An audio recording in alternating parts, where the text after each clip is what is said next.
Smartly Uneducated is hands down the greatest podcast in the world. But be warned, this one is not for the faint of heart. With topics ranging from true crime to conspiracy theories, this podcast doesn't shy away from violence or controversial content. Their slogan, "Oh, we're going to Pluto to see alien titties," or and suck on it till you get some raw milk, isn't just a catchy tagline. It's the truth. These hosts have a world of knowledge that expands across the cosmos. If you are looking for a podcast that will make you laugh, make you think, and make you reevaluate your life choices, tune into Smartly Uneducated and join the uneducated madness. So, let's get into Project MK Ultra. I'm going to go ahead and take it away on this part and go into the give an overview of it. So, obviously, for people who don't know what MK Ultra is, or, maybe you've heard of it, maybe you don't know the specifics. So MK Ultra is a program that began in the early 1950s and continued technically, legally they listed that it went through the 1960s. We also know that that's not 100% true. It did go a little bit longer than the 60s. It went into the 70s. So the whole point of MK Ultra was to investigate and develop, basically drugs and procedures to be used in interrogations and torture, with the aim of weakening the individual, enforcing confessions, and creating basically mind control and manipulation. That was basically the purpose of it. Basically, make these little mind control drones out of people, out of your brain. Now, this all got attention. Basically, I think it was like in 1975, U.S. Congress, basically investigated, and the Rockefeller Commission investigated, mainly because claims were coming out of being tortured against their will, like being taken, manipulated, messed with, and it turned out to be true, because they were doing it on voluntary participants, so people would volunteer, but then also they were doing it to unwilling participants, so people didn't even know that they were being manipulated or messed with. So what years was this running through? I know the CIA was a big player in it, but what years was this happening?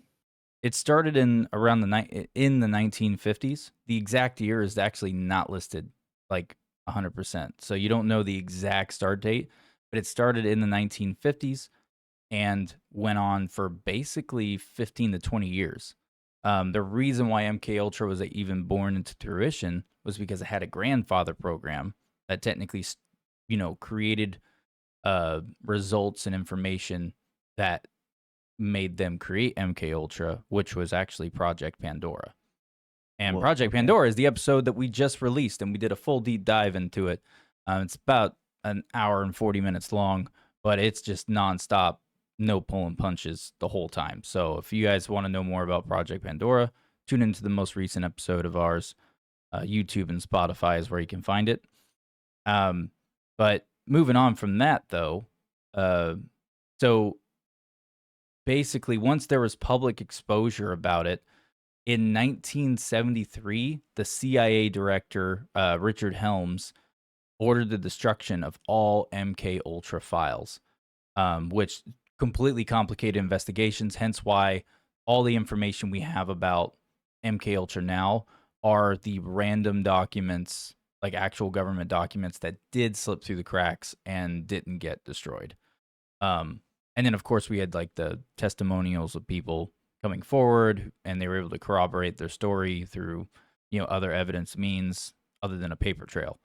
So, yeah, they tried to hide it. They're like, oh shit, we gotta get rid of this stuff. And yeah, it didn't work well for them. I mean, it kind of did, because they got away with the majority, because they did way worse things in this program. I love the idea of these 1950s like CIA individuals who are feeding drugs to people and kids and whatnot, and they're like, oh shit, they're catching on, we gotta throw them away, dude, get rid of them, they gotta go. Yeah, and then they're just like, but we don't want this baby, throw it in the dumpster. Like they were trying to get so much distance from this thing. It was ridiculous. But so with that being said, the just part of this overview before we get into like the nit grit of it. So the methods and so there was different methods and experiments that they were doing in MK Ultra. One was drugs, drug use. So they would use like various, various different ones, different drugs, including like LSD, other hallucinogens, and also amphetamines. Basically, it's like, here, bro, have some meth, guy. I mean, Yeah, they pretty wanted to much, keep you right? wired. They wanted your brain functioning, like firing on all cylinders, but they also wanted your brain manipulated and contorted. So they were giving you a ton of uppers while also giving you massive hallucinogens. Like, yo, we're gonna have a great time. We're gonna have a great time, my guy. Um, so They're like, hey, I heard you like the party. Welcome into the party zone. We're giving you some drugs. We're giving you some fun times. Hang out and have a good time with us. yeah, I know, right? um, but yeah, so now with the methods and experiments, so I know I mentioned the subjects early, like people who are part of it, but basically unknowing and unwitting U.S. citizens, including military personnel, mental patients, prisoners, and just members of the general public of the What the United fuck? States.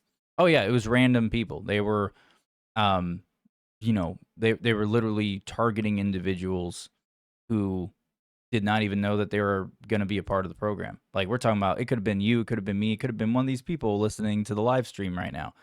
At that time, they had no knowing knowledge that they were being manipulated. And one of the other methods that they used, I know it's a real heavy emphasis on the drugs, but I'm going to get into the different forms of what they would do to people. But there is one method that plays a role just because I brought up Project Pandora, and I'm going to end up mentioning Project Pandora again here in the future, just because it's just part of the research. Basically, when they discovered the different uh, you know, microwave technology for microwave radiation frequency, what they were using to make people lose their mind because they realized they could do that. Um, and then that's something they discovered in Project Pandora. Well, they carried that particular method over to MK Ultra because they saw promise in it for being able to distort someone's mind.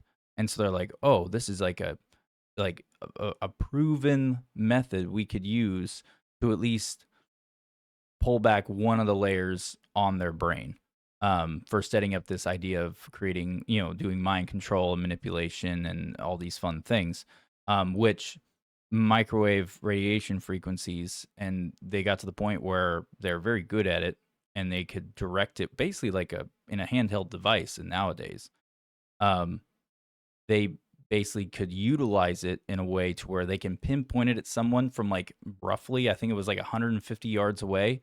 They can shoot it with a Damn. pinpoint accuracy at a person. And you could be walking next to two or three other people and it would still only affect you because it was literally like they would turn that frequency into a beam that you cannot see with your eyes because it's frequencies. You can't see it. And it's a So, weird.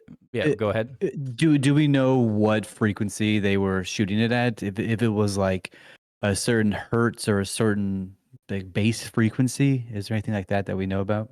Well, I couldn't find so the one document, and I got this information off of one of the archives of declassified files. But the problem is the file, most of the files that talk about the actual directed energy weapons, microwave weapons that they were using, it's so redacted that you can't even get most of the information off of it. Like the only thing I could read off there that was actually in words and you can actually read it was how accurate it was, how far it could Mm. shoot out from a handheld device and be accurate with it. And that's pretty much all I really got from it.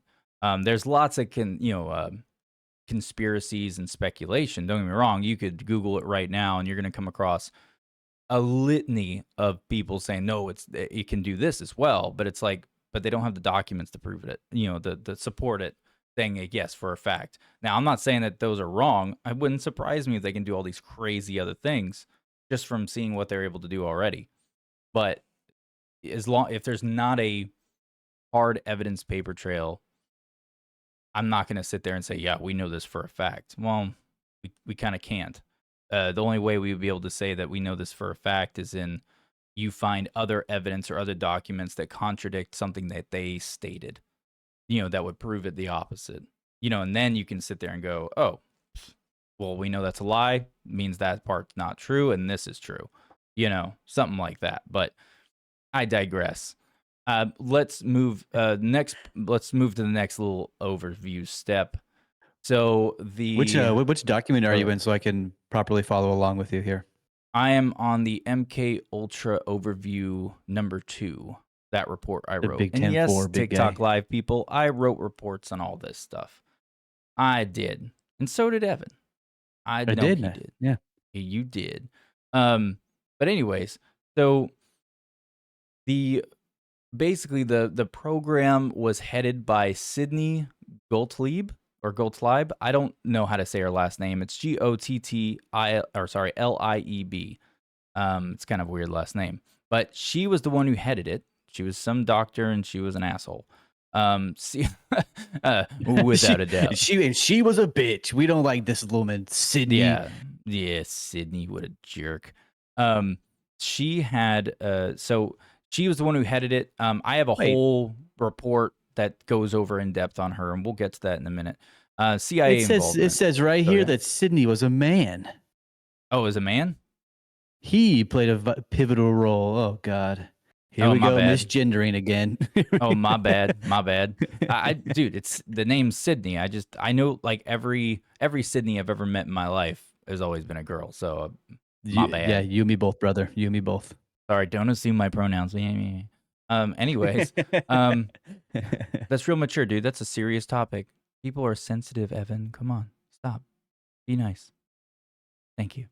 I'm gonna switch. Oh, look, there's the face. Okay, cool. All right. So, anyways, did the stepdad face come back out? It did. It did. It was great. I felt like you were disappointed in me, and I was like, oh, it reminds me of my childhood. Come on, son, you can do better than this.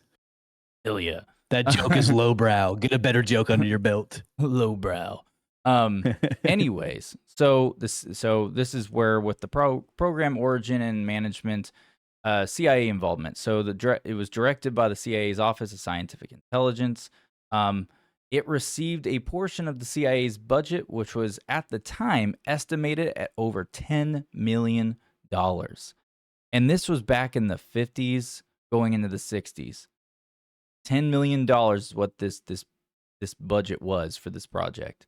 That's, if you look at how much that 10 million is worth now, like in comparison to inflation, it's astronomical. It's ridiculous how much funding this program had for torturing innocent people. It's insane. That is roughly $130 million in 2024. $10 million in 1950. They pretty much got bankrolled to do this sort of thing. Yeah.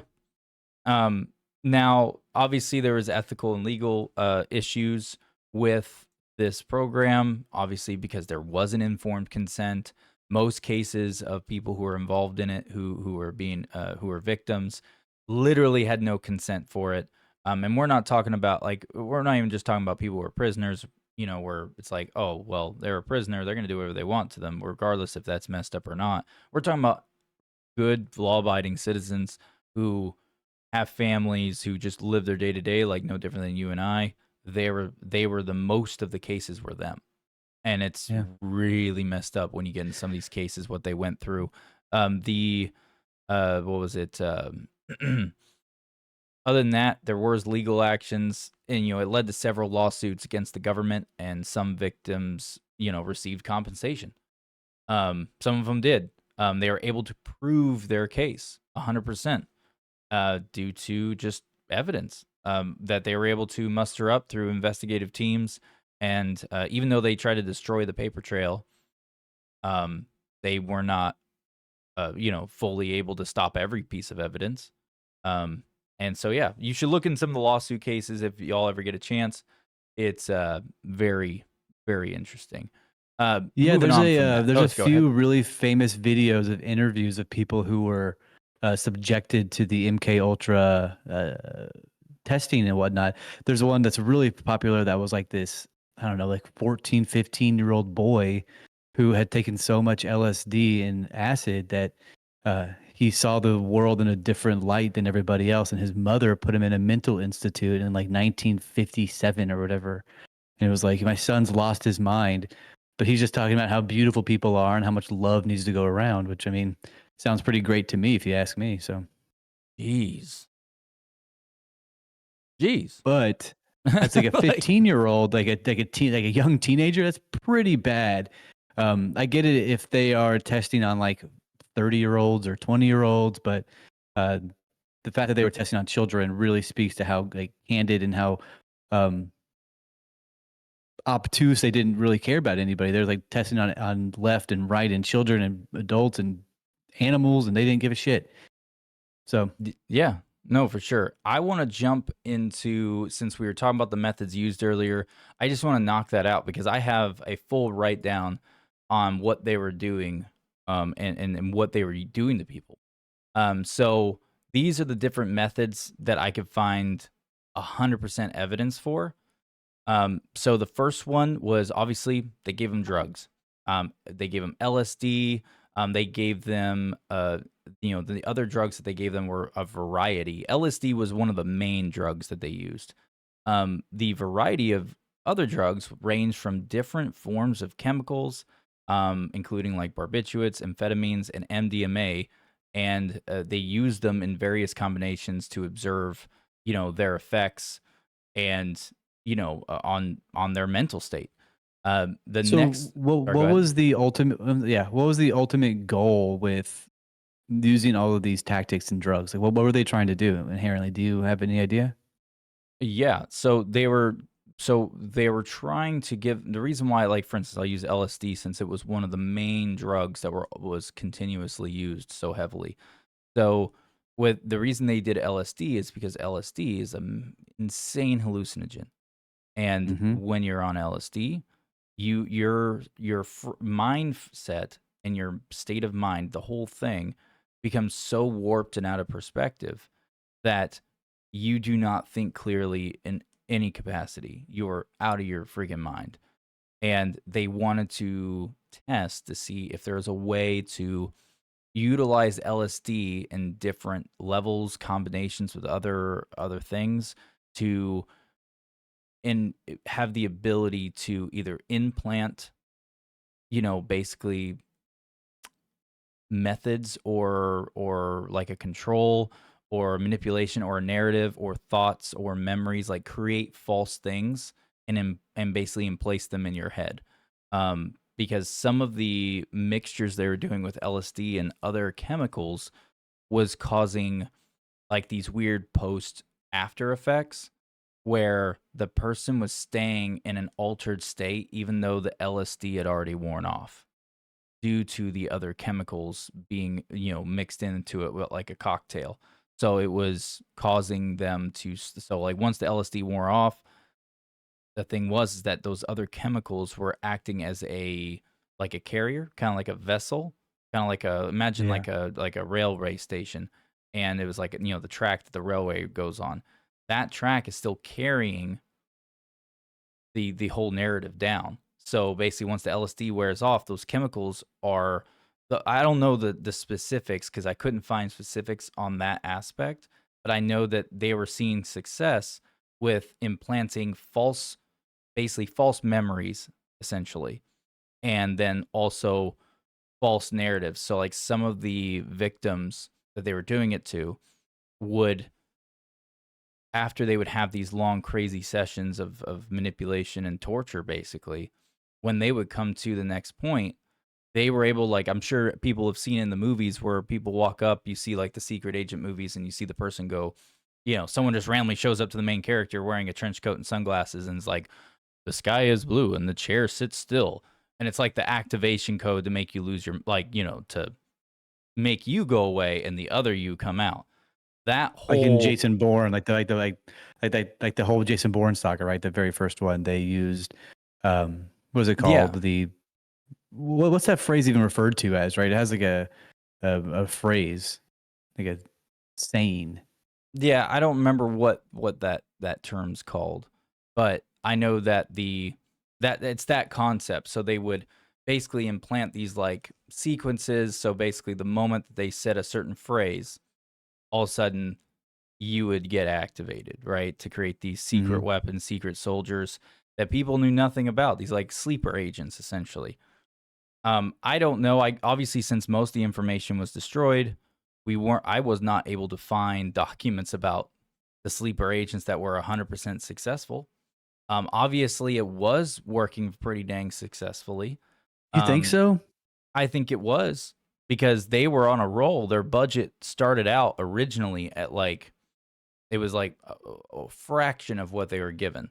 And then over the first, like, I think it was like 4 years, it got bumped up another couple million.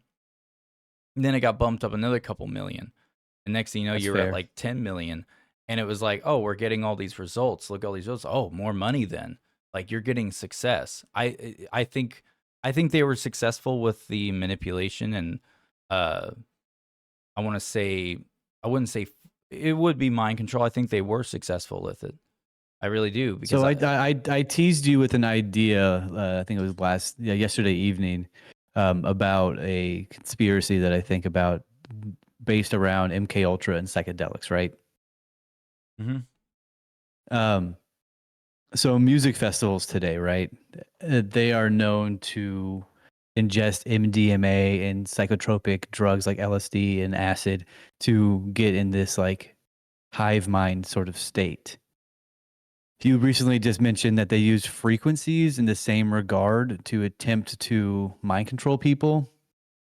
I know from experience that having these substances in your body with music playing, you become sort of brainwashed and um, sort of stuck in this like headspace.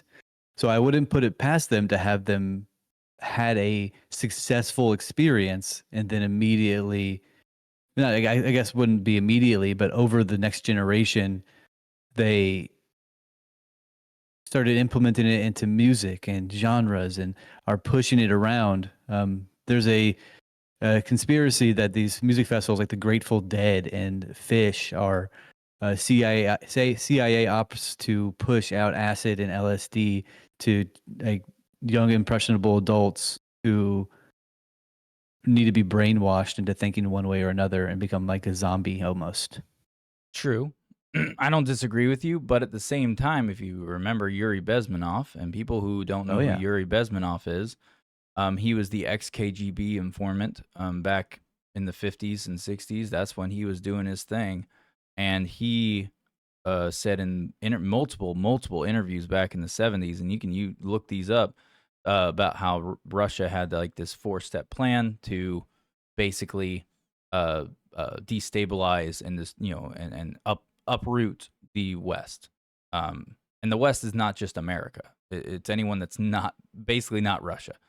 um, that was their mindset, but overall, Yeah. it was the West. But one of the things he said that they did was push the basically like the hippie guru movement, um, and drugs and all this stuff because it would that was part of their thing.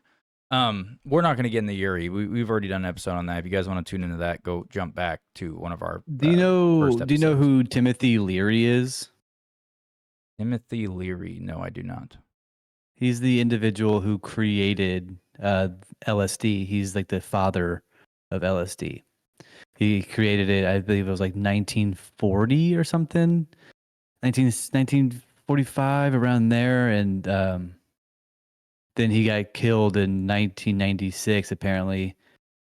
So Dang. I don't know where I'm going with this other than he is the creator of this substance that the CIA then used in conjunction with mind control. Oh, geez. Well, I mean, you learn something new every day. I didn't know about him. Um, but let's stay on topic real quick. So let me just power through these methods used, and I'll make it quick. I just want you guys to hear them because they're really messed up. Just a forewarning to anyone who's listening to this. As I go through the list, it gets worse and worse and worse. So that's why I'm going to power through it just in case. I don't know who's all listening to this and what their threshold is for hearing about messed up things. So I'm going to make it very quick and not go too crazy about it. So they would do sensory deprivation. And when I say sensory deprivation, I'm not meaning sensory deprivation tanks.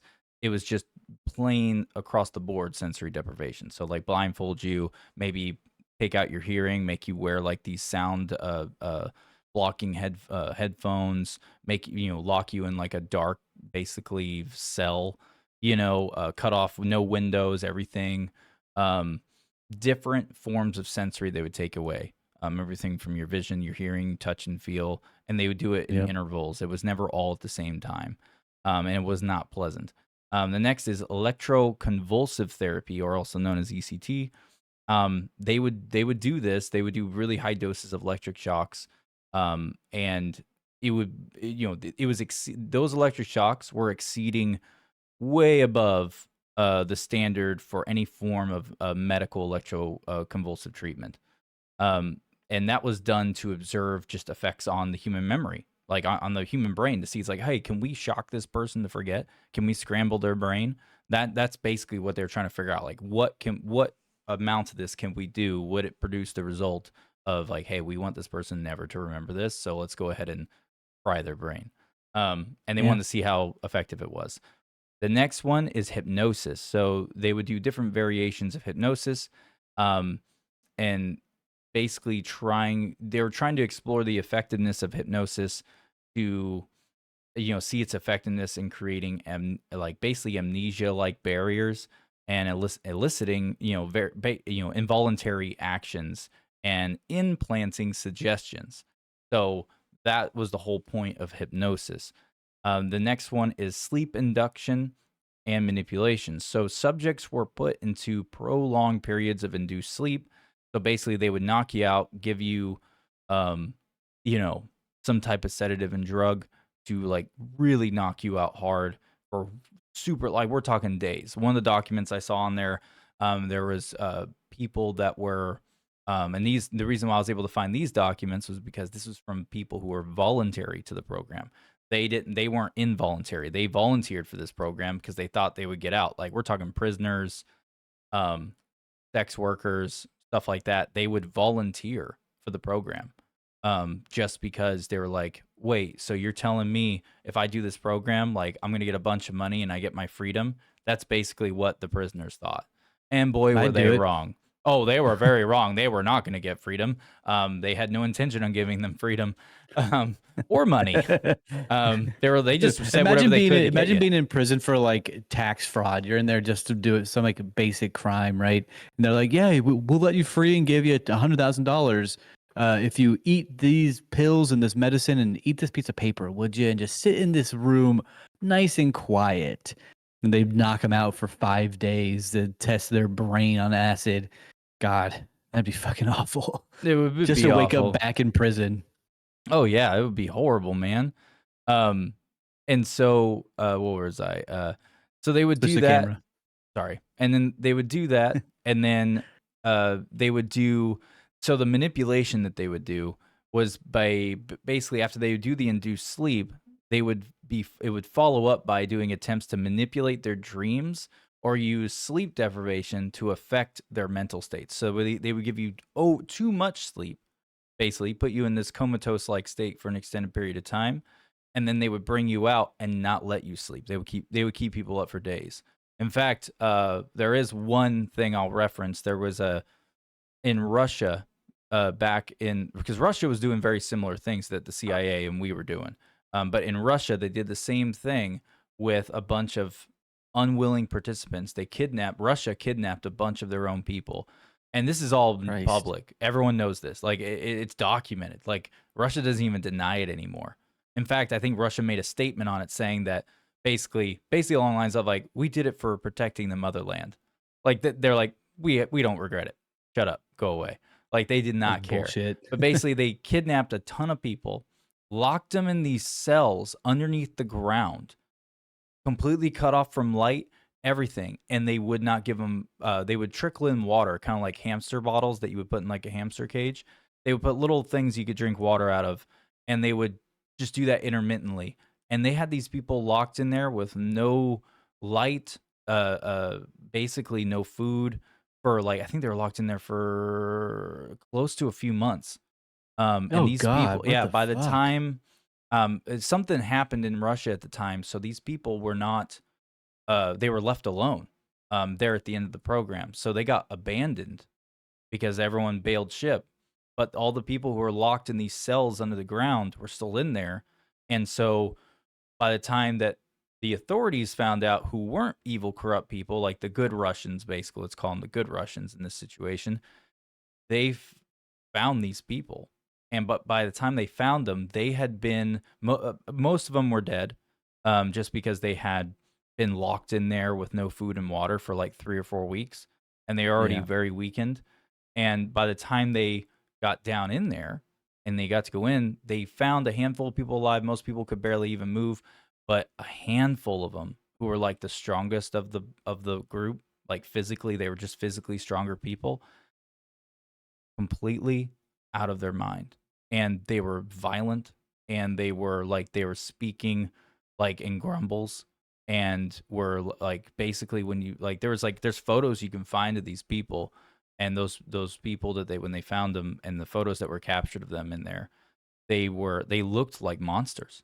Like their teeth, some of their teeth had like naturally eroded to where it was like, because your fingernails fall out, all this stuff when you don't sleep. These people couldn't sleep Yeah. because, oh, that was the other key detail, is like when they're locked down in there, in order to keep them awake, they had this like this alarm on a timer that would strobe lights in the like it would be pitch black for 24 hours, and then it would strobe lights like crazy, like a a strobe, and it Yeah, would strobe blare light. this crazy loud alarm that was so overbearing it basically would like hurt your eardrums. And so that's how they were keeping people awake, and that's what these people were living in for months, and then abandoned And and I'm not getting sure food they and were water. being like, I'm sure that water was infected with some sort of psychotropic drug to make them Oh think and yeah. see differently too. Oh yeah. Oh yeah, for sure. And they got I just know that by the time they got in there, they were all messed up. Most of them had passed away. But the ones that weren't passed away, they had either murdered other people in there, like killed other victims because they lost Of their mind. course, They they're just probably started eating the bodies oh too. yeah, yeah, yeah. God, That was happening. That was part of it. So anyways, moving on. Sorry, I that's dark and side gross and sorry, I dreary. side tangent on that. I apologize, my guys. Well, I mean, it may be a tangent, but it's still important information to know that it wasn't just the U.S. testing these things. So it was a world spread problem that everybody was testing these drugs on how they affected the human like psyche, and then pass them around to everybody else in the world. It's Yeah. pretty despicable. It's it was the fentanyl of that era. They're just passing that shit along, right? Yeah. Oh yeah. No, I get it. It is just it's all messed up, man. It's so messed up. And with fentanyl, Cameras on me. I'm not gonna I'm tangenting. I'm getting back to the topic. You're getting me off Gotcha. topic. Okay. Um Sorry. I'm trying to get through it. So other than that, they did psychological torture, um, you know, basically isolation, verbal abuse, uh, stressful environments, make challenging environments the works, just to break down your mental resistance. They would use subliminal messages. So basically, they would try to subliminally present some form of like a message that subconsciously you would pick up on that would stimulate or cause stimuli, um, and usually without the awareness. So hence the word subliminal. They're trying to do it without you being aware of it. Um, Now the last one, I'm going to touch on it briefly, like literally just read what it is. The last one was sexual abuse and blackmail. They Hmm. would commit sexual abuses against people like sex workers Ugh. and all that stuff, and then blackmail a bunch of people with the sex abuse they created. It was horrible things, and the fact that this was allowed against the American people is just ridiculous. Um, but yeah, so and then of course the last one is that they did a combination of techniques. So they weren't just doing one of these on one person; they were doing this to literally everyone, and they would use multiple. Sorry, excuse me, many different ones of these all at the Oh, same time, all of them. So Ben, you're getting choked up on how you feel about this. You're getting sorry, I had to clear my throat. choked up, dude. Yeah, my bad. So yeah, it was horrible, all the stuff that they did. Um, Now let's talk about the people that are involved, because there's so much in this that it's really hard to decide. Like, hey, how do we go through this to where it's clear and concise and everyone can understand this? But with MK Ultra, there is so much information and there's so many different layers to this thing that it's really hard to just talk on one lane without jumping around, because so many things get brought up that are intertwined together that it's really hard to just focus on one. But I really Yeah, want to but just try, sorry, try go to ahead. explain these like I'm 5 years old and I've never heard of them before, right? Like, um, I'll try my best to not interrupt you whenever we're talking about the people who are involved, but try to explain it like I have no idea what we're talking about. Gotcha. So so the people that are involved. So I mentioned Sidney Gottlieb, I think is how you say his name. Sorry, I made sure to say his this time. I thought it was a girl. So his role in MK Ultra, he was a chemist and the chief of the CIA's technical services staff. So his role was extremely pivotal in directing the MK Ultra program, which was initiated obviously in the 1950s, and the goal was to obviously develop techniques for mind control and interrogation. Now, Sidney held a PhD in chemistry from Caltech. He joined the CIA in 1951 and soon became involved in its chemical, biological, and radiological warfare efforts. Sidney was also a part of Project Pandora. Um, for just to throw that out there, I don't think I even said that in the last episode. But he was also involved in Project Pandora. Just he had a different role in it. He wasn't like the head honcho. Um, but the thing is about Sydney, though, like how I had just said, the radiological warfare efforts. Well, that's directly hand in hand with Project Pandora and how Hmm. they used microwave radio frequencies as weapons against people and everything.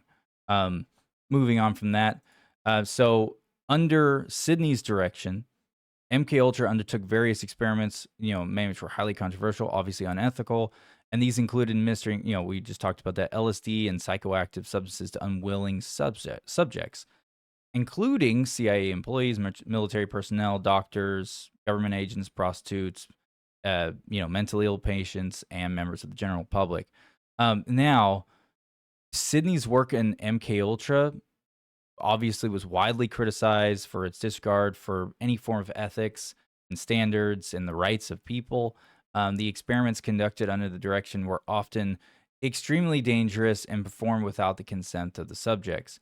Um, Sydney did eventually retire from the CIA in 1973, which was also the year that they destroyed the program. Sounds like they were like, yo, bro, like, word got out, you're not gonna have a career, but we'll let you retire. Like, here's your pension. Like, we're gonna give you a nice little send off because they're all corrupt pieces of crap. Um, Yeah, pretty so much. he went unscathed. Um, and the thing is, much of his work is completely shrouded in secrecy. So everything we have talked about thus far, no one, most of his work, everything he's done, the little bits we know about is a tiny fraction of what he was doing in uh in his work. Like, we Yeah, don't because I know of mean, all the other stuff.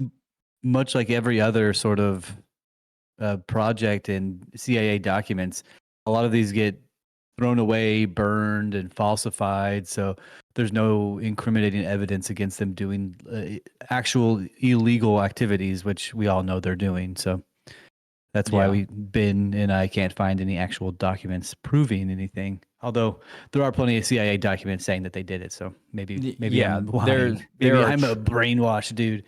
there are treasure trove of documents that you can find through either the vault or the Black Vault or through Internet Archives that are, and also from the FOIA, which is the Freedom of Information Act, and you Mhm. can find there are tons of MK Ultra documents, but these are just the ones that managed to not get destroyed, that were supposed to be.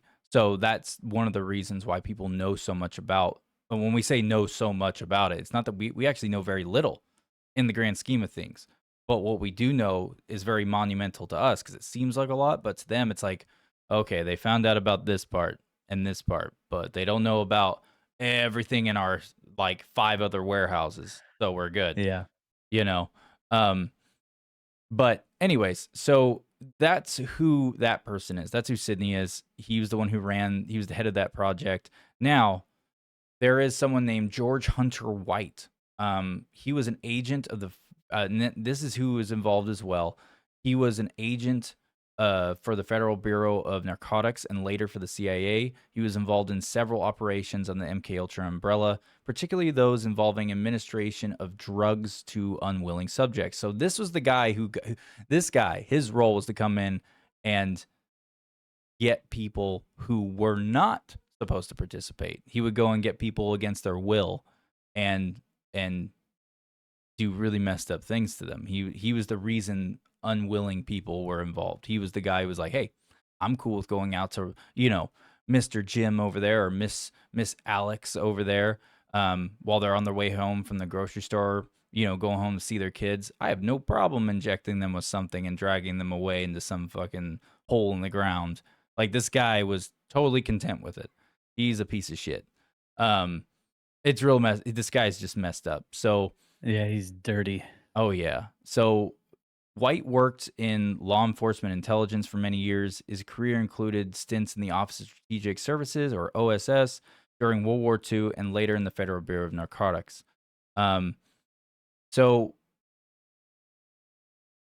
now I'm about to reference something else. So one of White's involvements in MK Ultra included running the infamous Operation Midnight Climax. This operation involved setting up brothels in San Francisco and New York and surreptitiously administering LSD to individuals who visited these establishments. The purpose was to study the effects of the drug and develop methods for extracting information during interrogations. So basically, he would set up these like sex hotels, and when people go there, he would feed them LSD without them knowing, and then so take notes. It was an elaborately decorated brothel. So this was in California because a lot of these guys worked for Caltech, the California Institute. It was documented, that was public, and they were taken to the bordello with $100 prostitutes who were then giving them water and injecting them and doing things that then have their way with them while they are under the influence of this drug to see what would happen, as Ben just mentioned. Yeah. Now, I'm going to bring up, so there's 2 people who I'm going to bring up that were how they were involved in MK Ultra. They're also potentially victims themselves. So this is where it gets gray area, right? There's no I'm black excited and white for you on to this. try to pronounce this guy's last name. Theodore Kaczynski. Damn it, you got it so good. You did that without fail. Just because you are a bad guy does not mean you are a bad guy. That is right, Yeah. buddy. So speculated involvement. So this is all, it's speculated because so Theodore Kaczynski is better known as the Unabomber. He is speculated to have been a participant in MK Ultra experiments. The speculation arises primarily from his time at Harvard University, because that's one of the main universities that the agents and people part of this MK Ultra project were basically performing these horrible things on people who are unwilling, who didn't know anything I didn't know about they were doing it at Harvard. I didn't know that. They were doing it at, they said they were, one of the things I wrote, and I have in another document, they were doing it at, I think it was 12 different universities, like major universities. Oh, dude, there was thousands of victims in this. Most of them go unknown, and most people don't even know that they were a victim. Like, we could have people who went to prison who just lost their mind, who just went on just went full blown psychopath, and got arrested or whatever. And for all we know, that person could have been involved in this, could have been one of the victims, and got their brains scrambled, and that's why they did what they did. Like, you know what I mean? So it's It is really bad. But moving forward, so so who Theodore was, or the Unabomber, right? He was a math prodigy and entered Harvard at 16. So yeah, he was in college when he was 16. He later became a mathematics professor before turning into a life of isolation and eventually domestic terrorism.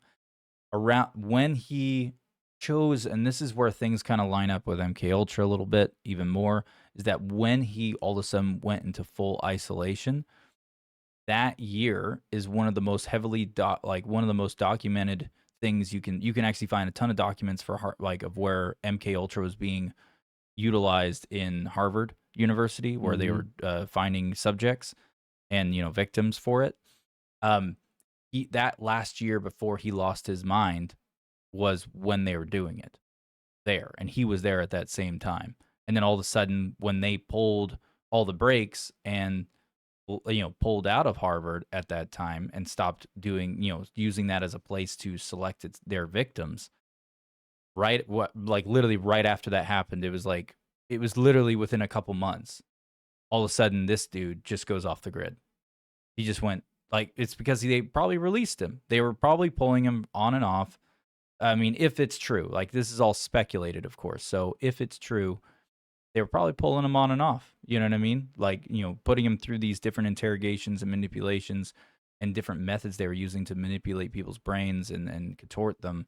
And then they stopped. And now he's just left to his own devices with a all messed up brain.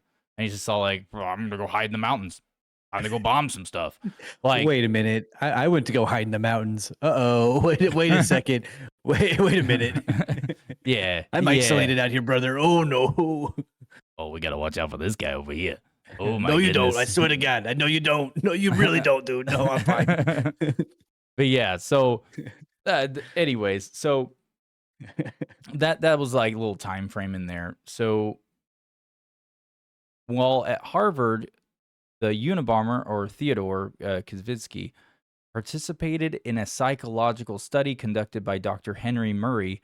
These experiments, which involved intense and stressful interrogations, have been speculated to be connected to MK Ultra, and that's where it kind of ties in, because there are documents that reference Dr. Henry Murray and how he potentially was one of the people working with MK Ultra. He was finding people at the college because he worked there, and also he was apparently a undercover agent. That's the speculation, because everything about him, pretty much all paper trails just disappear afterwards. For the most part, they pretty much just disappear. It's like, how does this guy just go missing? Like, that's the weirdest thing, unless he was maybe involved in it, So that was pretty much with that guy. It's all speculated, and we already know what the Unabomber did. We're not here to talk about that. Now, the last one I'm going to say is Ken Kesey. So he's my personal favorite. Oh yeah, mine too. So he voluntarily participated in MK Ultra. He is author of the best known, or he's an author best known for his novel One Flew Over the Cuckoo's Nest, which is also a great Stanley Kubrick film. Volunteered for MK Ultra experiments while he was a student at Stanford University. Like I said, they did it at a bunch of different big universities. So basically, a little background on him. He's creating, he was a writer. You did like creative writing, and he volunteered for what turned out to be the CIA-sponsored experiments involving psychedelic drugs, including LSD. Experiments at Menlo Park VA Hospital, which is Casey's participation, took place at the Menlo Park Veterans Hospital, where he was administered the psychoactive drugs. These experiments profoundly influenced his perspectives and his writings, which then led him to write One Flew Over the Cuckoo's Nest, which I don't blame him for wanting to write that after going through all that stuff. But yeah, his role in the psychedelic movement, he became a significant figure in that movement in the 60s. And he has been, he and his group of followers, known as the Merry Pranksters, played a pivotal role in popularizing psychedelic drugs and culture. So yeah, so there's that part. Well, he brings me back around to my theory on the music festivals being a psyop for distributing LSD and acid to the multi thousands, where these bands like Fish and Grateful Dead were traveling around the country, and drug dealers were passing around these drugs for people to buy and lose their mind and become brainwashed by the music and the substances. Now, granted, I enjoy listening to the Grateful Dead and Fish myself, but the hive mind that comes around it is definitely cultish and definitely like a brainwash material. Like, you have to experience the show live to actually understand it, man. Is the consistent theme behind all of them. I mean, Yeah. Ken Casey himself had Fish, the band Phish, play live at many like air bases and active CIA bases. There's recorded evidence of them playing at these headquarters. It's fucking crazy. Yeah. No, 100%. There is some fun little conspiracy nugget with, I mean, obviously MK Ultra, so there's going to be conspiracy to some degree, but there's some really cool kind of weird connections that you can make with MK Ultra. And I have two of them listed here. They get wilder. The first one's wild, then the second one gets even more wild. So the first one is the speculation of connections to Nazi doctors. So Nazi scientists. So after World War II, for those who don't know about this, the U.S. government initiated Operation Paperclip, which was a program to recruit German scientists, including former Nazi Party members, for their, basically what they know, their knowledge, because the Nazi scientists were on a whole other level at that time compared to everyone else. Now, some people speculate that Nazi doctors skilled in brutal human experimentation, because they did some wild things. I don't know if anyone ever looked into what the Nazi scientists were doing in like the X labs and these horrible places. The X brother, labs in the X-Lax? In the X-Lax? Oh, no, dude. You don't want to do any experiments there. Oh, that'd be horrible. But yeah, we're all just shitting ourselves over here. But no, it's just it basically. They brought them in because they had a lot of experience and were ahead of the game in human experimentation, and they speculate that some of them may have been involved in or influenced MK Ultra's methods. So not saying that necessarily there was a Nazi scientist in the program. It was more of they utilized works and findings from these Nazi scientists to utilize brought it into this program as an extra resource or other methods to manipulate with. So just basically use their work is basically all I'm saying. Now, unfortunately, there is a huge lack of evidence with this thing, because it's like impossible to find anything when it comes to like, hey, what were they using Nazis' works, these scientists, work and everything like that. Even though it's documented that Nazi doctors conducted horrific experiments, like in concentration camps on prisoners, and there is no direct evidence linking them or anything with that to MK Ultra. The connection is 100% speculative and is primarily based on the thematic similarities of the two of what they're doing to people. Now, granted, the Nazis were doing far worse things to a much larger scale of people, overtly. That's a fact. That's irrefutable fact. But yeah, now the last one, this is a doozy. Claims of extraterrestrial involvement. What? Yeah, extraterrestrial theories, my guy. So some conspiracy theories extend to suggest that MK Ultra was either influenced by or directly involved with extraterrestrial entities. These theories often cite supposed alien technologies or knowledge as part of the program. So, yeah. I don't know. I just came across that. I literally just came across that. I know nothing else. That's all I could find, but that's it on a whole. Dude, everything goes back to aliens. If aliens aren't if aliens aren't in some aspect real and affecting our society in one way or another, why do they keep fucking bringing them up? It's maddening. Yeah, and there's where is it? I'm trying to find it. Oh, that's the wrong one. Sorry, I opened the wrong one. There's a one on here that I want to talk about. So I want to bring up the ties to other projects, right? So one, I already mentioned Project Pandora. So Project Pandora, obviously, this was the focus of it was, which we've already talked about in the previous episode. Investigate the biological and behavioral effects of microwave radiation with potential implications for mind control. Uh-oh. Uh-oh. I kept telling people, I said on the last episode, they are directly connected. This is a grandfather program.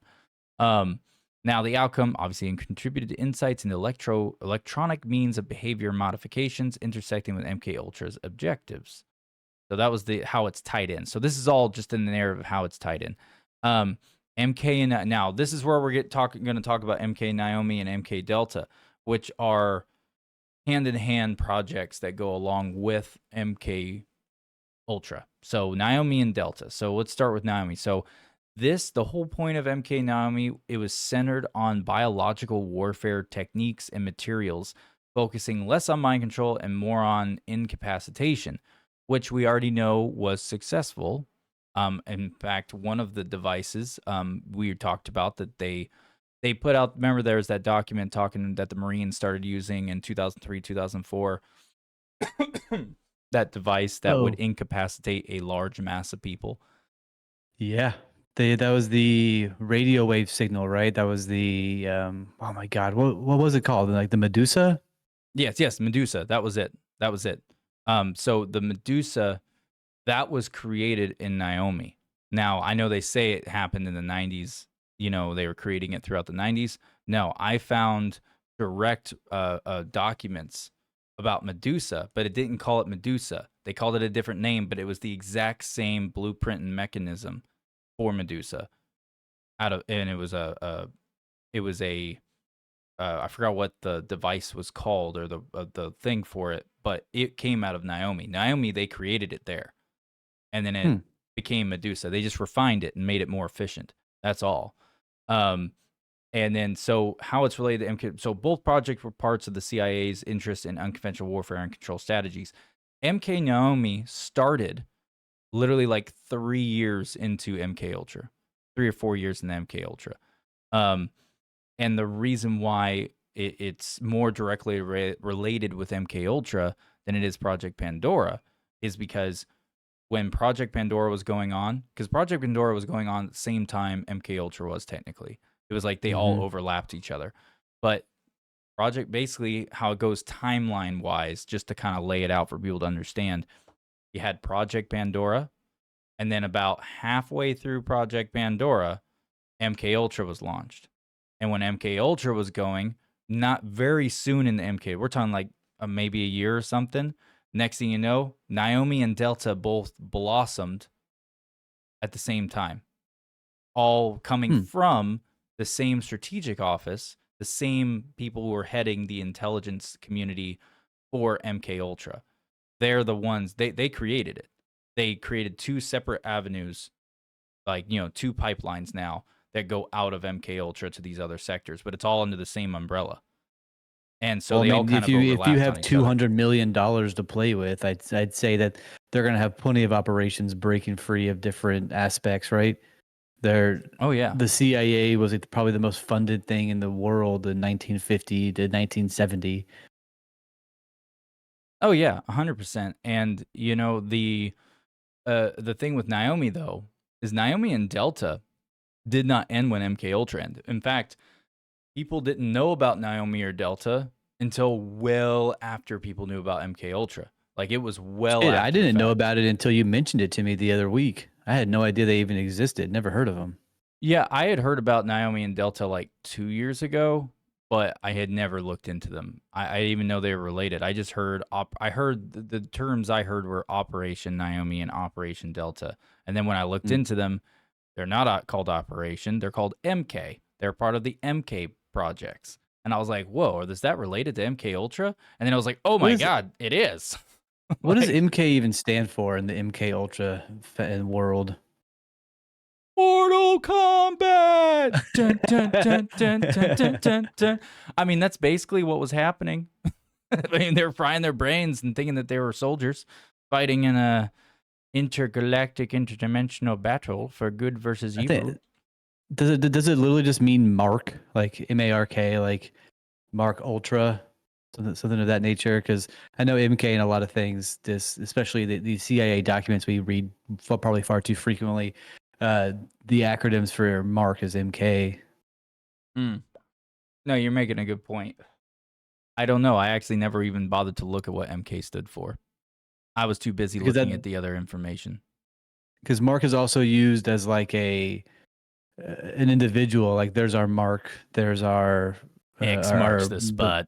Exactly, right. So that's the thing that people are always associating it with. So if it's Mark Ultra or MK Ultra, then that means that somebody is the ultra fucking mind controlled person. Yeah. I don't know. That's Well, just me thinking out of the box. Huh? Oh, no, for sure. And to anyone who's listening right now, I want you guys to know that this is all real. Like, this is all, you can literally go and get these documents.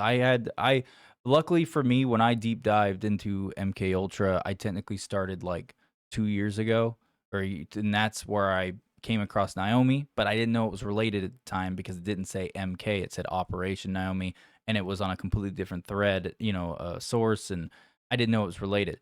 But with MK Ultra, Naomi Delta, Project Pandora, all of these horrible projects, which in a strange way, just so y'all understand, it did produce some good things. And I'm not talking about MK Ultra. I'm talking about Project Pandora. It actually did. And I don't like saying that because there's a lot of really messed up things going on, horrible things that they did, and I don't condone any of that. Like, those people should be shot behind the prison. Not buried. They should be just shot and executed and left to rot for the horrible atrocities that they did. But the thing is that these things are so real. Like, you can go onto the Internet Archives. You can, the Freedom of Information Act, you literally can go and get your hands on chunks of these documents, or at least what's left of them that they try to discard. And there are, like, you get to read the actual handwriting of these doctors, like the people who did it. Like, some of them aren't even typed. Some of them are handwritten. It's terrifying. Like, it's really gross. Like, just the fact that they were so confident in their elegant writing of like what they did to this person, what they did to this subject. And it's just like, whoa, like they're just chilling. They're just like, meh, my pen has no conscience. Like, very little human rights back in those times. That's why people kept fighting for human rights, I suppose. And they're still fighting today for it. Stop experimenting on us. yeah. But I mean, the lack of integrity for human life really shows in some of these documents that we've been reading in the past few episodes. Like, you keep mentioning Project Pandora, they don't care about it. They don't. MK Ultra, they don't care about the civilians. It just, everything leads back to, like, I hate to say it, but like one ultimate leader, right? Like, it all keeps going back to that, and they are trying to brainwash us into a hive mind mindset. So, I get what you're saying. It's despicable. It is despicable. But yeah, so but about MK Delta, just so we can touch on that.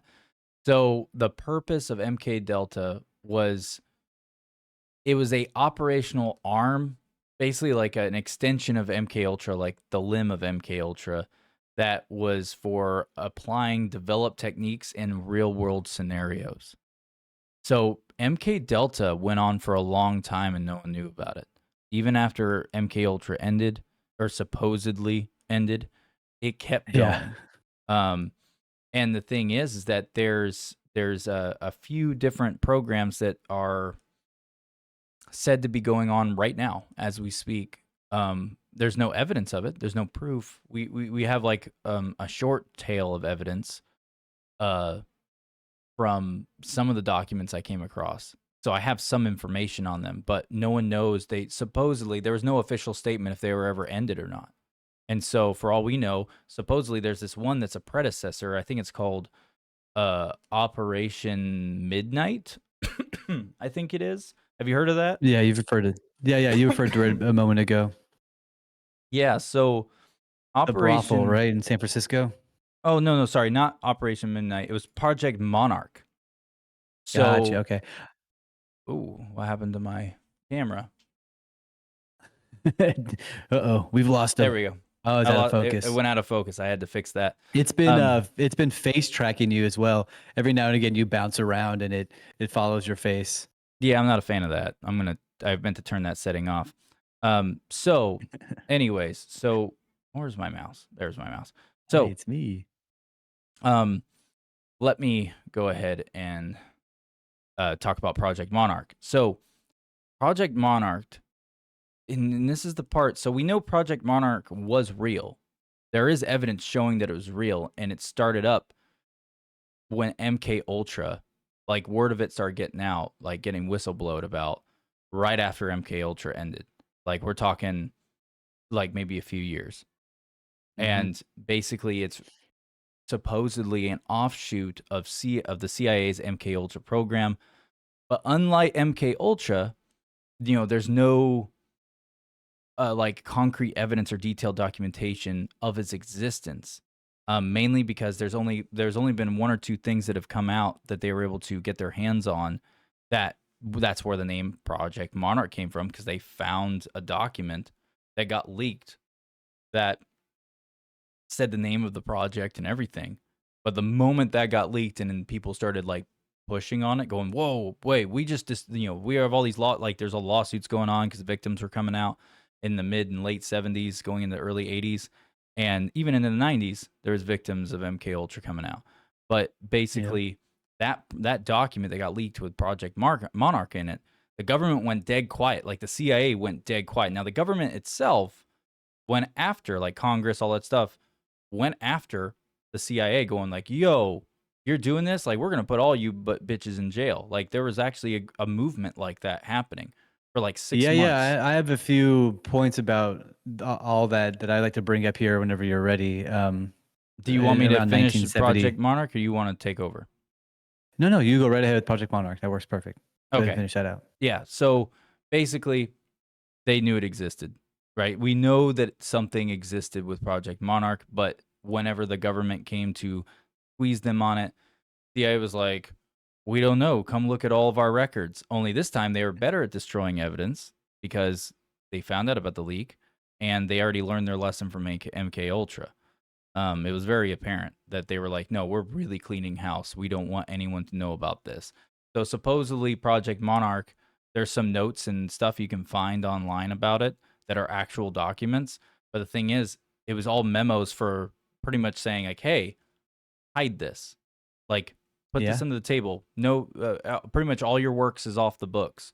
Like, no more documenting, no more messages, no more communications on this operation." There's memos about that. So it's like that was all that existed. And to this day, we don't know crap because they keep it off the book.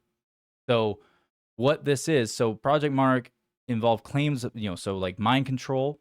They, kept going with the MK Ultra narrative, but also suggesting that it was a program focused on brainwashing and programming either individuals or large groups of people. So the focus of this project was being able to do a large mass of people brainwash, not just one particular individual, and that's terrifying. And I think that's playing out today. Look at where we are today with everything there's a in the lot state of of that our stuff culture. going on today. I think everyone's brainwashed to one side or the other, and I think that there might be ulterior, external forces at play. Oh, 100%. Playing that game, I think there are. But basically, programming individuals and large groups of large whatever masses of people. These theories often tie in historical elements of mind control research and basically connections to intelligence agencies and secret societies. According to all this, from what I could find and kind of piece together, Project Monarch may have been involved. And I say the reason I say might have been involved is just because I couldn't find a full paper trail. You know what I mean? Like, I can't say something's a fact without actually having the 100% evidence in front of me. But basically, it may have been involved with techniques such as trauma-induced programming, where subjects were allegedly exposed to intense psychological and physical trauma to break down their personalities and create programmable alter egos. No joke, dude. Does that not creep you out? Like they It put you definitely things to fucking give creeps you me out. basically give you severe PTSD.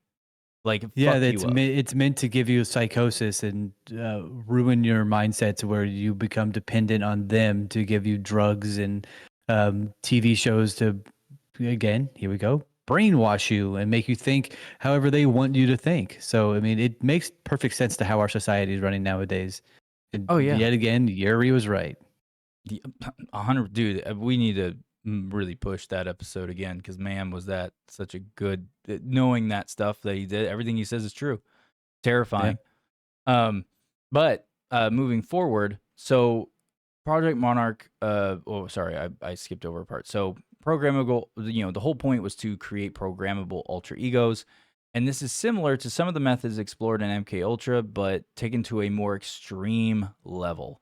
Obviously it was because now it's like, hey, we have all this work. So like the way I see it is, okay, we have the works of Project Pandora, we have the works of Project MK Ultra, we have the works of Project like Operation Midnight, stuff like that, Yeah. which was part of MK Ultra. It was like a sub project within it, not an extension.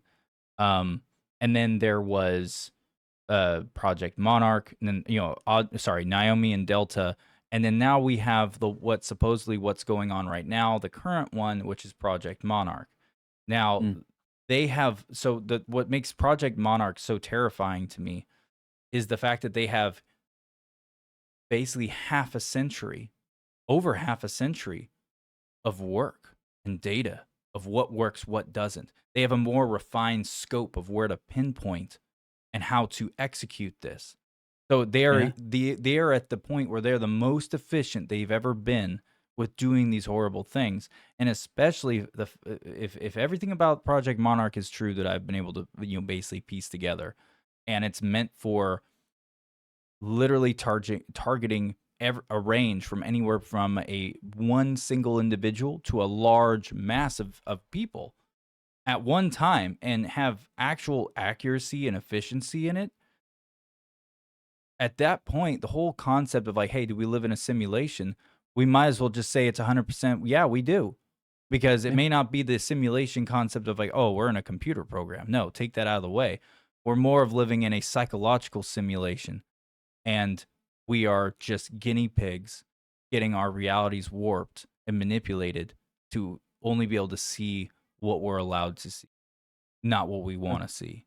And that's what terrifies me is the psychological simulation, not the like, I'd be cool. I'm not gonna lie. I'd be cool, dude. I'd be cool as shit if all of a sudden we found out, oh, you're in a simulation, my guy, and your wife is digital code.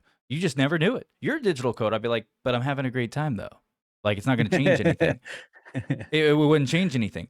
But the psychological simulation, that changes a lot of things because that means I am truly in reality, but I am being forced into a bubble within reality that's a false reality. And there's no, like, I'm literally trapped, and the whole point is to cause problems. And it just everything about that bothers me 100 times more than just being like, oh, we're a computer simulation. Turns out we're the computers. You know what I mean? Like, I'd be like, okay, well, there's nothing gonna change that. It's not gonna change my day to day. Everything's still gonna be the same when I walk around. You know what I mean? But with a psychological manipulation and simulation concept, that's totally different. That terrifies me. That bothers me heavily. I mean, I for one never thought that we were actually in a computer simulation, especially after doing just a little bit of like looking into subliminal messaging and mind control and reading hive mind books about like sci-fi and whatnot, because Like the Gateway the Experience. more just the gateway experience, exactly like that. So there's a lot of information out there that says that our world is manipulated specifically and catered to you. And now that AI is becoming more and more prominent, our worlds are going to be literally simulated into thinking that we are the greater, we are the one that's important, we are the player one, we are the main character, nobody else is important. My Netflix account is better because it's catered to me. My YouTube account is catered to me. Like all these things is catered to make your life seem like it is the best. It's perfect. It's the only one that matters. Yeah. So all of these things bring more part around to a simulation catered to the individual, not catered to the masses. So the simulation theory based around mind control and manipulation, that is what I believe. Not we are in a computer program. Yeah. That No, sounds fucking boring. I agree with you. I never understood the whole thing where people would say like, "Oh my gosh, we're probably in a simulation, like we're in a computer or something." And I'm just like, I get the narrative, like I get the concept, but that doesn't 100% compute, mainly because of your the way the logic's based, right? Yeah. Everything. And I'm in IT, and I'm not gonna say what I do in IT, but I'm pretty damn good at what I do. And I can tell you right now that um, I don't think we're in a computer simulation. I think No, like there's no I'm way. with you. I'm with you. I'm more inclined to think we're more of in a psychological simulation. I In mean, fact, the Mandela effect. So get this. Apparently, the Mandela effect was created. That was another document I came across about the Mandela effect in MK Ultra. Um, it is heavily not theorized. The wording I found in there was fuck, what did it say? Basically, long story short, I can't remember. I'm not going to try to regurgitate what I said because I'll butcher it and get it wrong. But basically, on the whole, it was saying that the Mandela effect, that whole thing was created in MK Ultra. It's just called something different. The only reason why it's called the Mandela effect is because of Nelson Mandela and all that yep. stuff. But apparently, the actual Mandela effect situation where it's like you remember it being one way and all of a sudden it's not. And you know in your whole life it was that way and all of a sudden now it's not. And half the people remember it and half people don't. Um, Turns out there was a program within MK between MK Ultra, MK Naomi, and Project Pandora. There was a sub project that I could not find information. I couldn't even find the name of it. But there's a project that just has a code, it has like a numerical system next to the project name. Like it just says project blah blah like something that's like a bunch of letters and then it's just a number sequence. So it's like a docket number, right? And basically is referring. It was I forgot what it was like what word it used to describe it, but basically it was describing the Mandela effect. And Yeah. pretty much it's a thought experiment. That's all it is. It's literally a way. It's an experiment that they started to see if they could rewrite history, to get away with erasing parts of history from the public, so Brother, people don't we have remember talked it. about that as well. The phantom time hypothesis, right? We already Yep. think that they have completely erased history one time. What's going to stop them from doing it again and again and again and again? They consistently, I keep saying they. Obviously, we're talking about the CIA in this regard. Hmm. There is blatant manipulation based around information that we're giving us through collective false memory remembering, aka the Mandela effect, and disambiguation, aka the Mandela effect. These things are all created to make you feel as if you are losing your mind. Then you go talk to a therapist or a psychologist, and they're like, "Yeah, you're crazy. Eat these pills," and then you become really stuck in the fucking loop of everything. Um, Yeah. Yeah, because I don't know, apparently man. in this weird program I found, which by the way, like I said, it doesn't even have a name. It's just a sequence of numbers and letters. They didn't even give it unless that's Yep. like it's like coded, like you know what I mean. Like maybe it's a decipher, like you have It's to in decipher it's it or in like something. hexadecimal or something. Yeah, it's really weird. But basically, it was hard to read this document because it was you know how these documents look.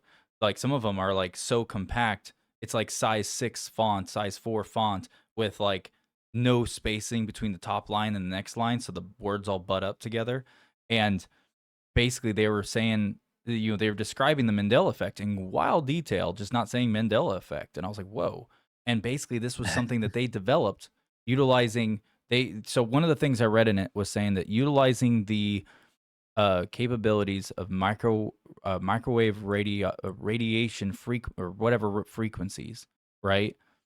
A certain frequency of these microwave radiations or whatever it's called, mixed with a large, like in your face, large mass, uh, basically like, hey, you remember the old Kit Kat commercials?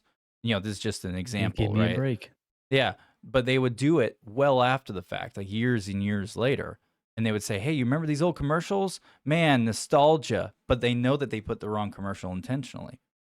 They would do that, and people would Why be like, can't "Wait, they that's not the manipulate commercial?" my brain? Why can't they manipulate my brain to make me not have to go pee as much? Because I have to go pee so bad right now, and I'm about to just go do it.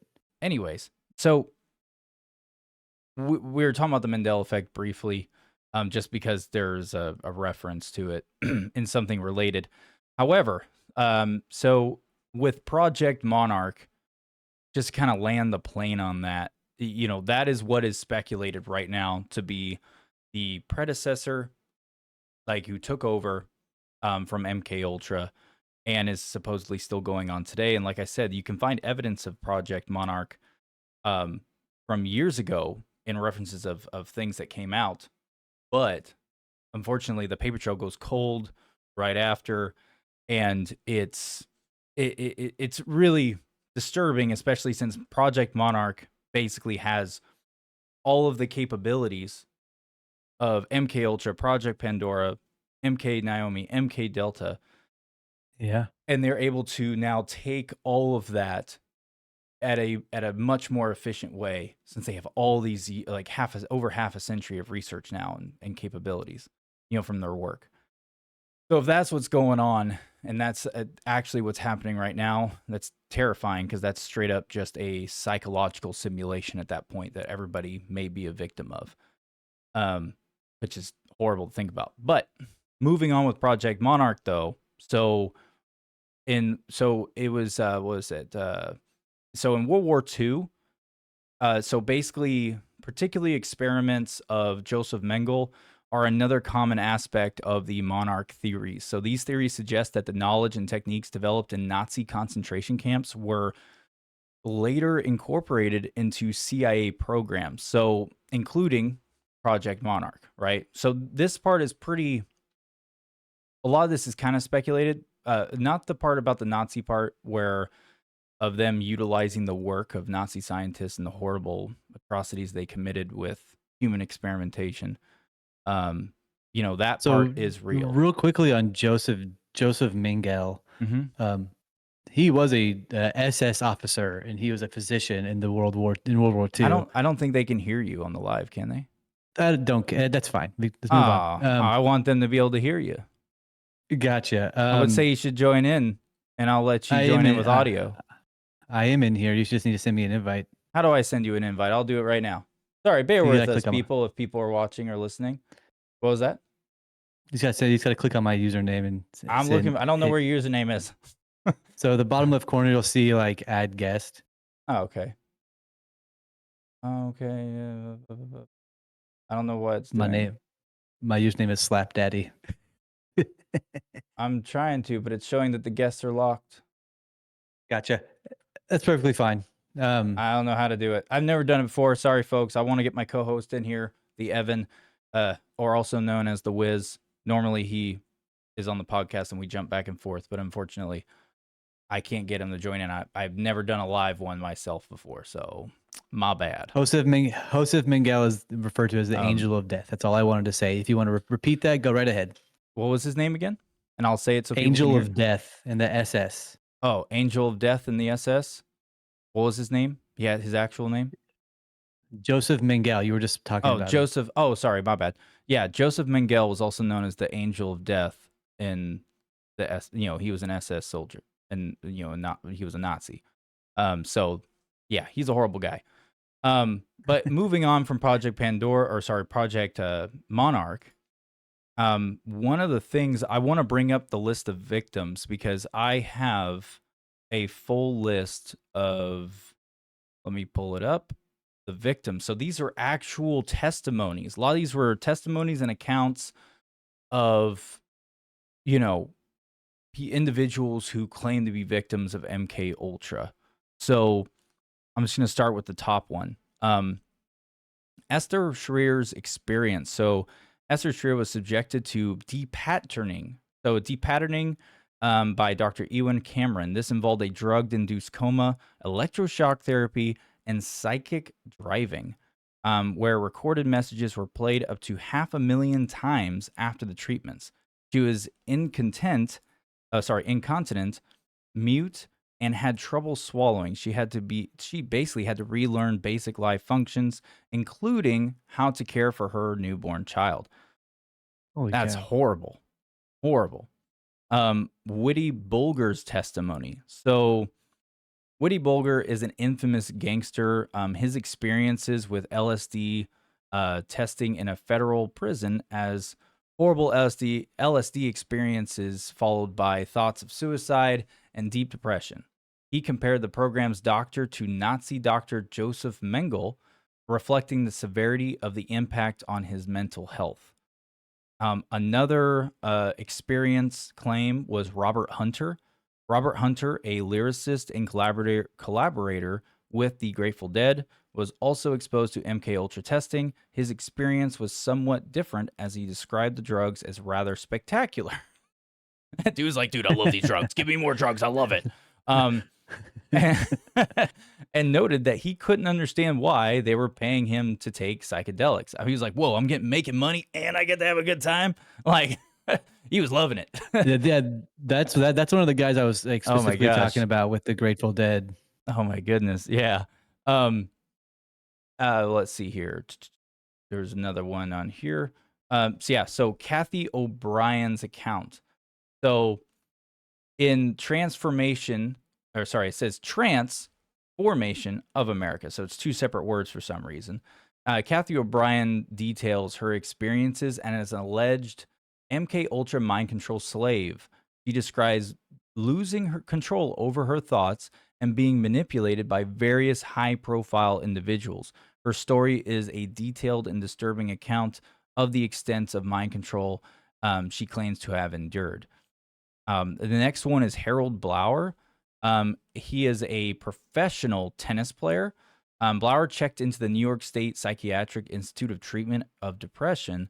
Unknown to him, he was subjected to experimental drug treatments, including a mescaline. Oh, sorry, my mouse in the way. Mescaline derivative under a classified agreement. What was that? That word is mescaline. Oh, did I mispronounce it? My bad. That is Mescaline correct. derivative. Sorry, mescaline. Under a classified agreement between the Institute and the Army Chemical Corps. Blauer died as a result of these injections, which were part of the experiments related to MK Ultra. So basically, he's just another person who they randomly just picked out. It was very random. They did it to so many unknowing people, unwilling participants. Mm-hmm. James Stanley. So Stanley, he's military, volunteered for what he believed was an experiment to test gas masks. However, he was unknowingly exposed to LSD in his drinking water. He experienced confusion and odd behavior, which he later attributed to the chemical testing. After learning about his exposure to LSD in 1975, he sued the Army. Though he initially lost the case, it was only after a long legal battle that he was finally awarded compensation in 1996. Now, the last one is Wayne Ritchie. He was a deputy U.S. Marshal, and Ritchie was unknowingly dosed with LSD at a holiday party. Man, it sounds like he just, someone went and spiked the fruit punch. He's like, I want everyone to have a good time tonight. Almost exactly right. Yeah, you put LSD in the punch bowl. That's beyond. That's way past the line, my guy. That's insanity, dude. No, that's bad. But so he unknowingly dosed with, he was dosed at a holiday party. The experience led him to act erratically, leading to an attempted robbery. After which he was arrested. Only years later did he learn about his involuntary participation in the CIA's program, leading him to file a lawsuit. So he actually got to find out. So one of the things about Wayne Ritchie's case is there was actual documentation about him that survived when they tried to destroy all the documents of MK Ultra, and they ended up not being able to destroy all of them. Some of the ones that did survive had Wayne Ritchie's name in it, and he was one of the victims. Yeah, his name was in there, and it's like, oh my goodness, oh my, that's so bad. It's so bad. But so that right there, I went through, there was quite a few people listed for claims on, being victims of MK Ultra. And honestly, it was one of those situations where it was like there were so many, but some of them were so loose spaced. Like they were just like, "Oh, hey, I went through this, so I must have been a part of the program," and it's like, Well, yeah, well, once it it was so became loose public, spaced. everybody came out of the woodworks once it became public because Yeah, everybody thought that they were a part of it. They're like, I took LSD at at a music festival one time. yeah, I hallucinated on accident at a festival or at a party. Like, was I part of MK Ultra? yeah. Probably not. Oh yeah, But no, for I sure. mean, And you know, what thousands of people were subjugated to it anyway. the whole thing with just MK Ultra in general, it is. Off the camera. Oh, my bad. So the whole thing with MK Ultra is pretty rough. Um, oh, people keep joining in, they bail out mainly because they can't hear you. So anytime you stop talking, dead space, dead space. That's okay. We'll figure that out some other time. We'll figure out once we have access to the studio Mm-hmm. thing. We'll be all right. We'll be all right. We'll be all right. But I am gonna go ahead and hit stop, and I don't know how to stop. What do I know how to stop? Yeah, and that. Just power button top right corner. There, I ended it. Thank God. Yeah, that pisses me off. Didn't want me to. Yeah. Anyways, um, moving on. We already did the people involved, loose conspiracies, methods used. We pretty much covered everything with MK Ultra overall. There's lots of random other information in there, but I mean, there's a few it's things that I want to add into it that I don't think we touched on. Because it gained public attention in 1975 through the investigations of the U.S. Congress, specifically the Church Committee and the Rockefeller Commission. So these people were like, "Hey, wait a hey, I second, said that. uh, tight." Sorry, keep going. I said it in the very beginning when I was doing the overview. I touched on it super briefly. And then the CIA director, Richard Helms, he ordered to destroy all these documents that you've referred to many times. But he referred in 1973 is when he wanted to hinder the investigations like significantly. But then Ted Kennedy was like, you can't fucking do that. In 1977, he was like, there are 30 universities and institutions that were involved with extensive testing experiments. And we need all of this information and you need to give it to us now in a Senate floor hearing because he was a senator. And they couldn't give him anything. Yeah. And there was a doctor who worked on the program, Frank Olson, who accidentally Epsteined himself. Epstein himself. Yeah, apparently he quote unquote sewer slided himself. Whenever there were documents and statements from his family, like no, he was a decent dude. But yeah, I mean, just this is a few things that I wanted to put in there before we bow our heads in farewell. Yeah. No, for sure. And is there any other information that you had come across that I had not covered, my guy? No, I think you got it pretty much in a nutshell. That there Dude, was it's so much information. That's the there's a lot. problem. Like it's so hard to, especially with MK Ultra. Like, yeah, I wrote up these reports and I laid it out, but the problem is that like you can't just read one report, then read the next report and like have a particular sequence. It's really hard to do that. Yeah. Because everything intertwines so much. And on top of that, MK Ultra is just such a loaded subject, even though we have like limited information in a lot of ways. And a lot of it was redacted and taken away. So there's a lot of information that we literally can't even bring up because it's missing. Yeah, you know what I'm really stuck on though? So there was this kid when I was little, and when I researched MK Ultra, the more, especially this time around over the past like I think I done a research on it like a month ago, before we did Project, and then we chose to do Project Pandora instead. But basically, there was this kid I grew up with. Granted, Just kind of he stuck moved. my hands on it. Oh, hello. Yeah, he moved away. You bastard. No, he moved away. I don't know. Last time I ever saw him, I was like 11 years old. But dude, I swear to God, like thinking of that kid and how he acted and seeing, because like when he would go to bed at night, his name was Thomas. I'm not going to say his Tomas. last name just because um I don't want to risk, I don't want to get in trouble. And on top of that, I don't want, you know what I mean? Like if someone were to see this episode or podcast and somehow know the wrong Thomas, you know what I mean? Yeah. But his name was Thomas, and he moved away when I was like 11. But like he didn't really have any friends at school, and me being me as a kid, like I always tried to be friends with everybody when I was super little, you know, back when I was innocent. Now I hate everyone, so there you go. Um, but basically, his dad was in the military. His mom was in the military. They were both active military. And so basically, what his mom did for work, she worked in, I don't remember what her actual job was, but I know that she worked in an office setting. Like she was here, home, stateside. But thing is, she would be gone for like 3 or 4 weeks at a time, and she would work. She worked in a facility. I remember Thomas always saying that he knew that his mom worked in a facility, and that's all he really knew. Like he didn't really say much else. And then his dad, you know, he was some type of, he wasn't like low on the totem pole. His dad was up there. Like his dad was like a colonel or something. Like he was a pretty like high ranking colonel. I don't remember what exact label, like title he had.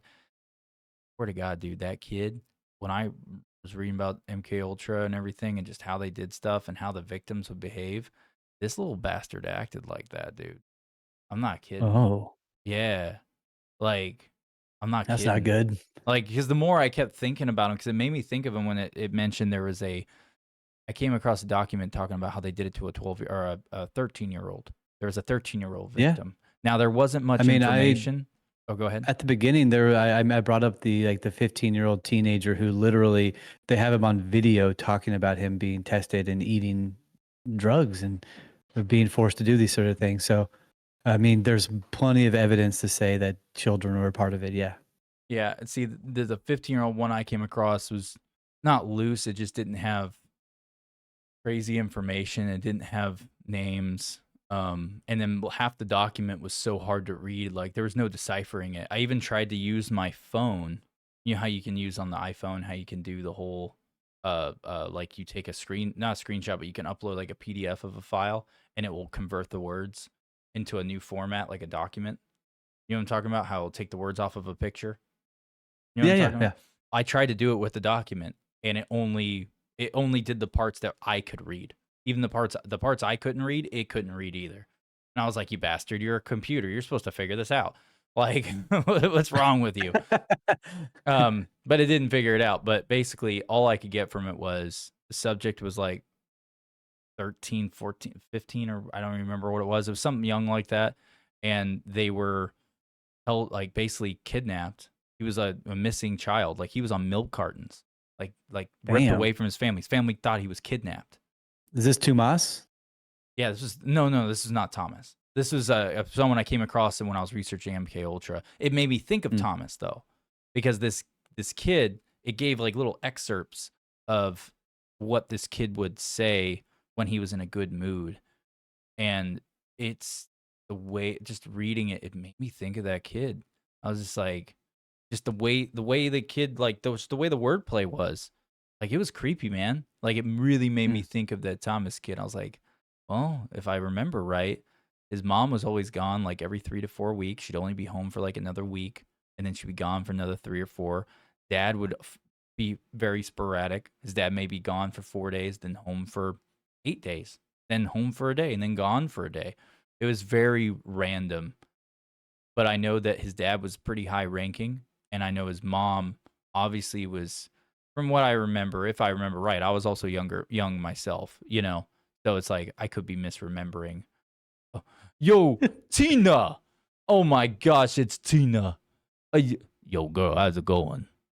Hey, girl, come back here. Come back on camera, girl. We got to talk to you. Oh, you have to be this tall to ride the roller coaster. Is that what that meant? You got to be at least that tall. Oh, nope. You just got to walk away. Look at that peacock. You're baby birding me. Oh, oh, they're fighting. Like cats in an alley.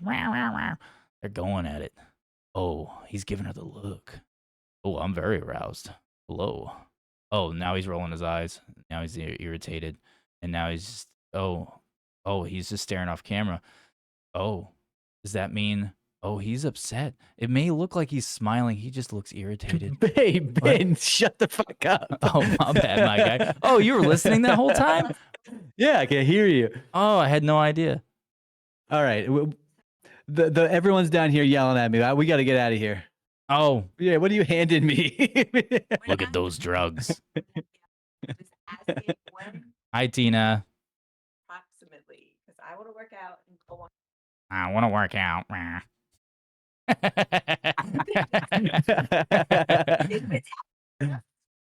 Hey, Tina. Poke your head in here and talk to the people then. I've been trying to talk to her the whole time. Yo, Tina. Hey, how's it going? Ben, Tina? put the camera on. My you. bad. There you Yeah, go. hey, Tina, how's it going? Hey. I like your do-rag. Did you go and help like a bunch of kids, troubled teens at a like- school? Is that what's going on here? Here, talk to him. I can't hear him. Hey, I like your do-rag. Did you like, hey, did you have to, like, were you about to go out to a school with some troubled teens that nobody cares about and you're going to help them I and they're gotta going to work with bring you you on into it a their little culture? bit. What? You're I'll what? work with you a little bit. I'll work with you on the accent a little bit. Oh, I'm But not it's doing that. good. You got like hey, I'm not a doing B. that kind of accent, girl. I ain't doing that kind of accent. Sounds like a Russian accent. Just because I am bad guy does not mean I am Yeah, bad bad guy. That's way better. Way better. That's way better. Way Is that better. better? Is that better? Yeah. Some coffee. Way better. Some Perfect. coffee. Right? Coffee. Get the fuck out of here. Oh, you get the fuck out of here. Yeah, sit down. Fuck. No, I don't want to sit down. No. Oh, Listen, I roped I you gotta in. work. I gotta work out. We gotta over work here, out. And Yo, then no, he, you gotta work out that brain, girl. You gotta sit down. We gotta expand your knowledge on some wild shit. no, I gotta work out. Come on, you When even is got he the gonna be got that done? motherfucking do rag on, girl. You are here to party. Put on that do rag. You're here to party. We all know it. See, we just gotta get you another mic in there. All right. And then we He's jiving. still- You got the talking. accent. I know he never shuts up. Oh, there they are. Do like another half hour? No, we'll be done here No, in we're like done like 5 for minutes. less than 5 minutes. Yeah, girl, just bye. Bye, Tina. You're awesome. Bye. He Yeah, said you're awesome. Bye bye. try to get the fuck out of here. Anyways. It's good. It's good. I think that means we got to be finished, huh? Yeah, I Yeah, got a no, haircut, by we're- the way. I can't see it because you're wearing a hat. Wah, wah, wah, wah, wah, wah, wah, wah, wah, wah, wah. Where does it start? It doesn't start. Oh, I noticed that. But yeah, so we're gonna wrap this up. This is a really weird episode, and I apologize to anyone watching this that you know. Just kind of it's stuck my been- hands on it. Oh, that was louder that time. That was good. Do you want to go to? You want to put on the deep voice and sign us out? I'm just kidding. Don't sign us out yet. I have to say something. All right, everybody. Thank you so much for listening. Today's been a fun day about MK Ultra, and the rain is pouring down. Now, everybody, please go hit that like and subscribe button. Follow us on all platforms: Spotify, YouTube, TikTok. Go on. And if you got something you want to say to us, go ahead. Send it over to smartlyuneducated@gmail.com, baby. You sound like And Shaq that's it. when he's like doing his parody stuff. Whoa, dude. Dude, I'm so jelly of the voice changer. I'm gonna have to get one now. I'm gonna have to get one I can. What do plumb you in. mean you got jealous of the voice changer? We're out here just singing along, baby. Yeah, Now, That's what I call music. You should do the whole like you're the DJ at a strip club. Bring it in for Rebecca. All right, everybody, put your hands together for sassy Samantha Candybud. She's singing along to the song of Sicko Mode. Oh, hey. I was hoping she was gonna walk on in there just now. I was gonna laugh my ass off if Tina walked back walked back in right when that happened, and I was going. I was gonna be so, dude. I was gonna be so happy. I was gonna be like, clip it, clip it, clip it, clip it. But yeah. All right. That's got to be it. My family's yelling at me. No, the yeah, kids walked in here I like gotta 3 times. go. Like, are you done yet? No, I'm not done. I'm a stallion in the bedroom, baby. Wait, what? Oh, we're not talking about. What the fuck? It didn't voice change. I was trying to do the edit sound. Oh Yeah, baby. You can't do that around here. No, you cannot. Make sure you subscribe to Smartly Uneducated before I have to come down there and tear you a new one, baby. I don't want to have to show you what to do. You gotta use your fingertips, your thumbs, the mouse button. You gotta use it all, baby. You're peaking. I can't hear you. It just hit the cap limit. You gotta turn it down. You gotta tone down how hard you're going into that thing. I gotta tone down my voice, huh? I gotta tone it down a bit. What if I pull away from the microphone?